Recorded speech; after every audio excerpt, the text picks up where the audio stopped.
कथा प्रारंभ होत है।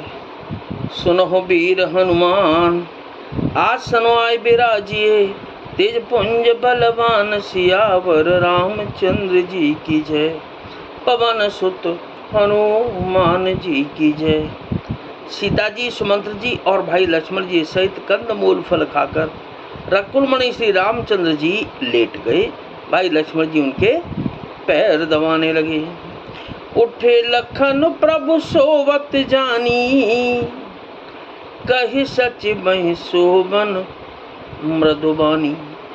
कछुक दूर सजबान सरासन, जागन लगे बैठे बीरासन।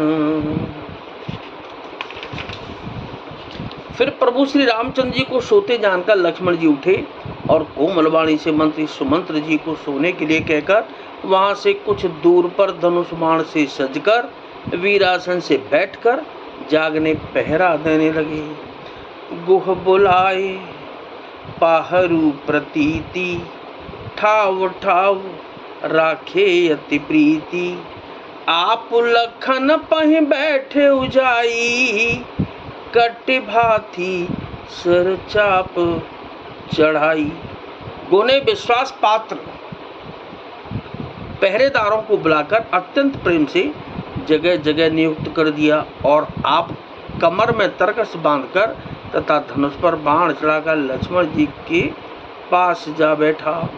सोवत प्रभु ही निहार निसाधु, भयों प्रेम बस हृदय विषादु। तनु पुलकित जल लोचन बहई, बचन सप्रेम लखन सन कहई। प्रभु को जमीन पर सोते देखकर प्रेम बस निषाद के हृदय में विषाद हो गया। उसका शरीर पुलकित हो गया और नेत्रों से प्रेमाश्रुओं का जल बहने लगा। वह प्रेम सहित लक्ष्मण जी से वचन कहने लगा। भूपति भवन शोभाय सुहावा, सुरपति सदनुन पटतर पावा। मणिमय रचित चारु चौबारे, जनु रतिपति निज हाथ समारे। महाराज दशरथ जी का महल तो स्वभाव से ही सुंदर है। इंद्र भवन भी जिसकी समानता नहीं पा सकता। उसमें सुंदर मणियों के रचे चौबारे छत के ऊपर बंगले हैं, जिन्हें मानो रति के पति कामदेव ने अपने ही हाथों सजाकर बनाया है। सुचि सुविचित्र सुभोगमय, सुमन सुगंध सुवास। पलंग मंजुमन दीप जहाँ, सब विधि सकल सुपास। सियावर रामचंद्र जी की जय, पवन सुत हनुमान जी की जय। जो पवित्र, बड़े ही विलक्षण, सुंदर, भोग पदार्थों से पूर्ण और फूलों की सुगंध से सुवासित हैं, जहाँ सुंदर पलंग और मणियों के दीपक हैं तथा सब प्रकार का पूरा आराम है। विविध बसन उपधान तुराई, क्षीर फेन मृदु बिसद सुहाई। तहसिय राम शयन निश करही, निज छवि रति मनोज मधु रही। जहाँ ओढ़ने बिछाने के अनेकों वर्ष तकिए और गद्दे हैं, जो दूध के फैन के समान कोमल, निर्मल, उज्जवल और सुंदर हैं, वहाँ उन चौबारों में श्री सीता जी और श्री रामचंद्र जी रात को सोया करते थे और अपनी शोभा से रति और कामदेव के गर्भ को हरण करते थे। तेसिय राम साथरी सोए, श्रमित बसन बिनु जाहि न जोए। मात पिता परिजन पुरवासी, सखा सुशील दास अरुदासी। वहीं श्री सीता और श्री रामचंद्र जी आज घास फूस की साथड़ी पर थके हुए बिना वस्त्र के ही सोए हैं। ऐसी दिशा में वे देखे नहीं जाते। माता पिता, कुटुंबी, पुरवासी, प्रजा, मित्र, अच्छे शील स्वभाव के दास और दासियां, जोग बहें जिन्हें प्राण की नाई। मही सुबत ते ही राम गोसाई, पिता जनक जग विदित प्रभाऊ।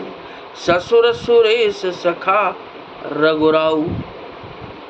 सब जिनकी अपने प्राणों की तरह सार संहार करते थे, वही प्रभु श्री रामचंद्र जी यार आज पृथ्वी पर सो रहे हैं, जिनके पिता जनक जी हैं, जिनका प्रभाव जगत में प्रसिद्ध है, जिनके ससुर इंद्र के मित्र रघुराज श्री दशरथ जी हैं। रामचंद्र पति सोबै देही, सोवत महि विद्य बामन केही, श्री रघुबीर के कानन जोगु, कर्म प्रधान सत्य कह लोगु।